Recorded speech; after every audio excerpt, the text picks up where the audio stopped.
Hey, everybody. Thank you so much for watching. You can subscribe right here to get the latest from the show and check out more of the best clips from Up and Adams, or go watch a few segments from other shows on FanDuel. We are up in Dennis Allen. That's right. We are with the head coach of the New Orleans Saints. Are you tired from last night's Tulane action? That looked incredible. Yeah, look, it was a great environment. It was a lot of fun for us getting back here into New Orleans, getting a chance to get out in front of our crowd. Look, I don't know if it was that or if it's trying to get back adjusted to the central time zone after being out in California for about a month, but certainly good to be back. We're getting some good work. We got another good practice in this morning, so but excited to be back here. It was great to see the fans and to see that Derek Carr was signing autographs late, to see Cam Jordan taking selfies with literally everybody he could. The New Orleans is so happy to have you home, and I think it's going to be a huge advantage, of course, to have this amazing fan base. Take me inside this training camp and this locker room situation with was it Jeopardy? What is it? It's Family Feud? What's going on between offense and defense? What do you got cooking? Listen, I mean, I think everything is just based on competition, you know, and competing in everything that we do. Obviously, in the off season, there's a little bit more time for we had home run derby. We played Jeopardy or Family Feud. So are you Steve Harvey in this situation? You're hosting this thing? Yeah, I wouldn't quite put myself in Steve Harvey's category. I was the host of the show. I'm probably a little funnier than most people give me credit for. But yeah, our guys had a lot of fun competing against each other. The offense won the overall competition. So first day of training camp, they got steak and lobster. Wow. The defense got hamburgers and hot dogs. So there's winners and losers in everything that we do. And so our job's to win. You're saying that people don't say that you're funny. I think everyone I've talked to says that you're really funny. They do, really. What is it like to hear somebody like Tyrann Mathieu call you cool? What is that? What are your reactions to that? You know what? I think this. I think it makes me – it's probably more about just feeling like you got the respect of these guys, and they know that you know what you're doing, and that you're going to put them in the best chance to have success. And I think our team is coming together. There's still a lot of things that we got to do on the football field. I love where we're at in terms of the locker room, in terms of the camaraderie with the team, in terms of the effort and the buy-in that I'm getting from everybody here. So, look, I'm excited about it, but we got a lot of hard work to do. Preseason action, saw Tom Brady on the field. He's dapping up Demario Davis. Everyone, I didn't see any shots of him and you. Does he avoid you? Does he Nick Foles you because of your track record against him? No, actually, we did the production meeting with him. I didn't get a chance to see him on the field. I don't usually go out pregame, but we had a couple of, kind of laughs about a few things. I'd love to hear what those laughs are about, because I don't know that he thinks this is funny. You are 4-2 in your last 6 regular season games against him. He has 9 touchdowns, 9 interceptions, 9-9, and a passer rating 22 points below his career average in those games. Yeah, and I didn't play. Yeah. I didn't play one snap. So look, I've been fortunate from a defensive perspective here that I've had a lot of really, really good players. And I've had a lot of really good assistant coaches. Don't give me this humble stuff. It's Look the at my truth. producer. He's like, get out of here with this. It's the truth. I mean, this is a player's game. And the players have to make plays. You can call the greatest defense or the greatest offensive play that you want to call, but the players have to execute it. And our guys have done that pretty good. Against him especially. I wanted to see the shot of you two talking, and I was like, I don't know if he just ignores you or avoids you, because you do have him figured out, even though you're being very humble right now. Let's talk about the 2024 defense with these Saints. In one word, how would you describe them? Tough. Yeah, I think, we kind of made a commitment in the offseason to get back to the way that we play the game, which is a tough, nasty, physical style of defense. We're going to contest every play, contest every throw. Our effort level is going to be at a level that our opponent is either unwilling or unable to match. I mean, those are the things that we preach defensively. Our guys have recommitted to doing that. I don't think we did quite as well the last couple of years of doing that the way we need to. We got total buy-in from our guys. I'm excited about what I think the defense can do this year. You're saying that. What do you mean? What do you want to be? Top one? Because you top 10 for It's 4 years. Last 4 years, you have top 10 defenses every year. Yeah, and so that's the standard, and so we're trying to push the standard, in my mind, in our mind, there's a lot of teams that would be pleased with being 8th. I don't think that's where this defense is. I think this defense wants to be the top defense in the NFL. And really since 2017, if you take into account all the statistical categories, I would put, our group up there with anybody. So it's the standard that we've set. And so when you fall even slightly below that standard, I just think it's time to kind of refocus on the things that we need to do to be the defense that we want to be. Well, you refocus by bringing some dudes in, too. Let's talk about this. Chase Young, Willie Players Gay, League. Kool-Aid. I mean, clearly, and the players love you, which I love to see. But, I'm looking at this D-line roster. You might have the deepest D-line in the NFL. You add Chase. Now, I know how good he is. Everyone knows his potential, his talent. The injuries have held him back. What are you seeing out of Chase so far? Well, look, I think the thing I've been most pleased with is he's come in and done everything we've asked him to do, exactly how we've asked him to do it. He is a disruptive force on the defensive line. I think he's raised the level of the other players on the defensive line, whether it be a Carl Granderson or a Peyton Turner, even Cam Jordan, Brian Brzee. Like, I just think his ability to disrupt has kind of increased our energy on the defensive line. How does he lift Cam Jordan? How does he what? Lift Cam Jordan. Like, how does he get the best out of Cam? Look, Cam's competitive, right? And Cam knows, like, there's a competition here. There's only so many snaps that we can get. And so who's getting all those snaps? Cam wants to get every single one of them. And look, fortunately for us, we got a pretty deep group, in particular at the defensive end spot. And so we'll be able to keep those guys fresh and keep a good rotation, hopefully for when we get into the fourth quarter and we're having to defend these 2-minute drives and we're having to get after the quarterback, that we'll be able to do it with, a fresh 4.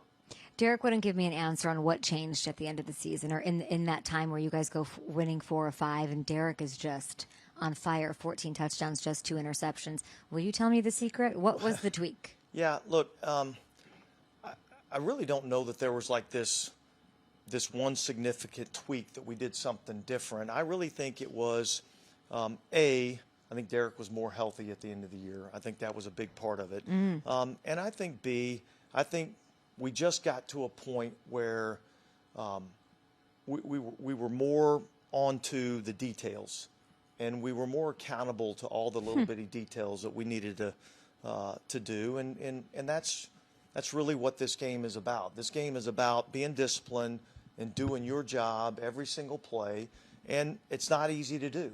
And so I think we were just more consistent with the details. Coach, let's say I'm in the kitchen. I want to make myself some Kubiak juice. I've got my blender out. What are the ingredients? What is Kubiak juice on this squad? Well, he's extremely intelligent. He's a really, really hard worker. He's creative, No, I don't know. I'd Yeah, like you to tell me what I'm going to see out there as far as motions and razzle and dazzle. I think just from that standpoint, like, he's creative with what he wants to do with his motions. I think he understands how he's going to be able to utilize some of these players. I'm really excited to see what he's doing with Taysom Hill. What the hell is he doing? Why is he playing fullback? He's doing everything with him, because Taysom Hill can do everything. No, Taysom Hill's. Oh, we've seen this before. He's but fullback. I was not on my bingo card, Coach. Yeah. What is he looking like at fullback? That's what creativity does, right? You bring in some new thoughts, some new ideas. They see the player in a different way. I think sometimes when you do the same thing over and over, sometimes you can just get caught in that rut of this is what this guy does. And he's more than just a quote-unquote wildcat quarterback. He can do a lot of different things. He can line up as a tight end. He can line up as a wide receiver. He can line up as the tailback. He can line up as the fullback. He can block. He can catch. He can run. And so if he can do all those things, let's figure out how we can put him in positions to do that. And I think Clint's done a great job of being able to do that. Why don't you put him on defense? I've thought about that. Tell me about that. Well, early on, we kind of thought about, making him a Sam linebacker. Oh my God. But there's Shut so up. many. No, I'm not No kidding. way. We talked about that. Who's but we? Well, we on defense, all right. But the head coach at the time was like he Oh, wasn't got giving it. up anything. So Got it. But you're the head coach. What are you talking about? yeah. But now we got him doing so many things now. Fullback, runner. There's only so many ball plays the guy can play. Where would you put him on defense? I'd play him at Sam linebacker. And I'd rush him about 50% of the time. He would kill people. I Yeah. feel like Taysom Hill. I think one game.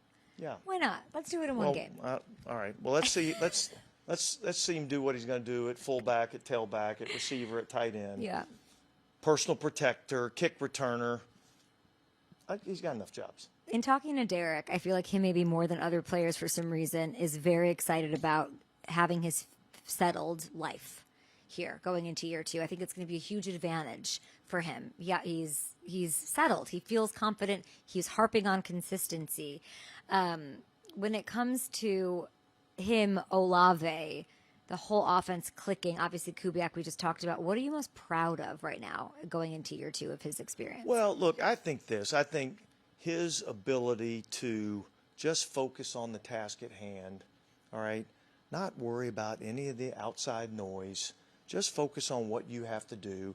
Look, this guy's been through more change than anybody in the National Football League. And so to do that and still be able to be effective, I think is something for him to be proud of.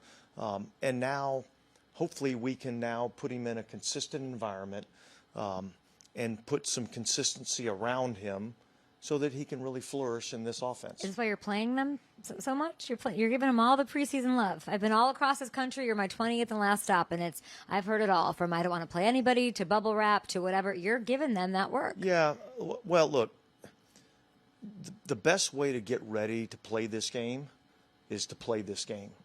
And I would say, with the exception of a cut block or actually tackling somebody to the ground, I would say the way we practice is very, very, very similar to a game in the National Football League. So it's just that it's on TV. So it's on TV. We're tackling guys to the ground, and so look, there's an increased risk, but I think that's the best way to get ready to play the game of football. How much are you playing them against the Titans? I don't know that yet. Really? But come on, but Snap Count Twitter needs it. We need to know. They want to know how many snaps. They care. Everybody wants to pick you apart after. Yeah, exactly. It's gotta suck for you, Coach, because you can't really. You're not really. There's not a great decision. So the honest truth Yeah. is, I need to see where we're at as we go through this week of practice. Okay. And if I feel like we need these guys to get out and play to get ready for the regular season, then they need to play. But if I feel comfortable with where we're at, then we may sit some guys. Let's get to this Alvin Kamara situation. He's at camp. He wants a new deal, allegedly. You could tell me differently. He wasn't playing because of his back, but he was back at practice last night. I saw him out there today. What's going on with Alvin? Listen, Alvin's been outstanding. I think this system that we're going to operate in, I think is going to really benefit him. Look, he played in the first preseason game against Arizona. We handed him a wide zone, going to our left, and it looked like real football. That was like cool to see. And so I just envision this guy having a ton of success running the football, catching the football out of the backfield. Look, he's an important part of what we're going to do offensively. Especially if you're being as creative as you're saying. This Clint juice with Alvin Kamara, I'm excited to see how that all works. And I think, look, where do we need to really spend some time working? It's with Alvin Kamara in the passing game. I think we feel pretty good about where we're at in the run game. It's trying to utilize him in the passing game and seeing what are the things that we can really do with him and getting the timing and everything there with him and the quarterback, up to speed. Derek's best friend, Yeah. Alvin Kamara, hopefully. If there's not like a player that I can think of that wows me, like Matt Forte used to do that for me, but Alvin just unbelievable specimen of a player. I'm glad to see it. How much is Cam gonna not want to talk about moving inside for reps when he comes out here to talk? He's not going to want to talk about it at all. How do you finesse that though? That's a big coach gig of like, let's have this talk man to man. This is where we need you. Look, I mean, at the end of the day, there's there's only so many snaps on defense. Yeah. There's only so many spots that he can play. And how do we get the best 11 guys on the field for that given situation? And so, yeah, look, when you've been as successful as he's been and you've really played one spot over there on the left-hand side as an edge player, both in the run game and in the passing game, to do something different, well, but it takes a special person to be able to handle that. But that's what the great teams really are able to do. They have unselfish players. And Cam's been one of the most unselfish players in our league for a long, long time. I love to hear that. And so I think if you asked him, what do you want to do? He'd say, I want to rush on the edge. If you say, what are you willing to do? Whatever coach asks us to do. And so I think that's the great thing about, what we've kind of got going on here. Year 2 of the Derek Carr experience. Dennis Allen's coaching this team up. I cannot wait to see how it goes. Can I come back for a game? Oh, yeah. Come Yeah, on, anytime. yes. I would love to come back for a game, and then we'll see you at the Super Bowl maybe. Sounds great. I don't know. We've seen other quarterbacks have done it. Brady did it with his squad. I mean, they got the home thing. You're staring at that Lombardi that you blood and sweat gave from yourself to win. Yeah, I'd love to add another one, but I think we got to get through week 1 of the regular season first, and then we'll get the rest of it. You let me be the hyperbolic hype train here, and I'll let you do your thing. We're a good pair here, Dennis Allen. Thank you so much. Yeah.